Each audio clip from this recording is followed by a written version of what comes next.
ba chụp đẹp sâu bong hai bong không cái đấy bong màu cù bầm non bọc bong nướng màu miền cài kỳ đã bong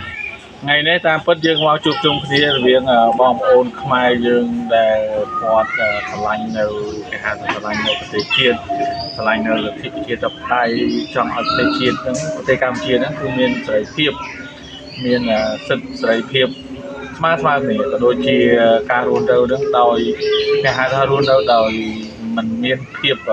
សង្កត់កេងប្រវ័ញ្ចពីរបបដឹកនាំរបស់ហ៊ុនសែនហ្នឹង គឺគោលបំណងយើងចង់ឲ្យបងប្អូនរបស់យើងនៅទីនេះគឺរួមគ្នាតវ៉ាប្រឆាំងនឹងរដ្ឋាភិបាលហ្នឹងចង់ឲ្យដោះលែងអ្នកទោសនយោបាយក្នុងប្រទេសកម្ពុជាអស់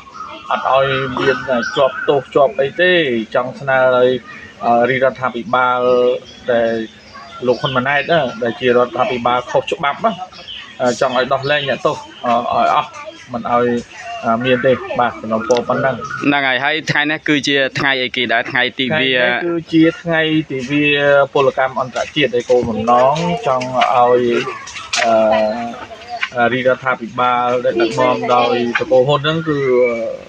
លើកស្ទួយនៅគេហៅថាពលករចំណាក់ស្រុកណាពលករនៅក្រៅប្រទេសជាពិសេសតែគាត់មកធ្វើការនៅក្នុងប្រទេសថៃ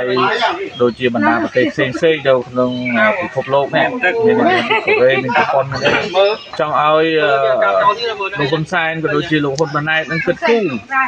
យកចិត្តទុកដាក់អំពីពលករខ្មែរផងនៅក្រៅប្រទេសនេះឲ្យ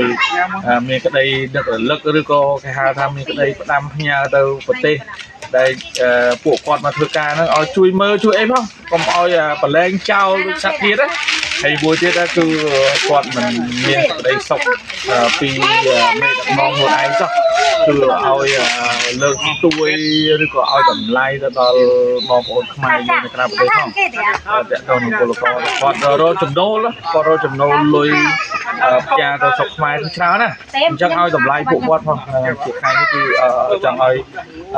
រដ្ឋាភិបាលលោកហ៊ុនសែននឹងឲ្យតម្លៃទៅដល់បងប្អូនខ្មែរយើងនៅក្រៅប្រទេសផងហ្នឹងហើយជាកិច្ចបញ្ចប់នេះក៏សូមអរគុណដល់បងប្អូន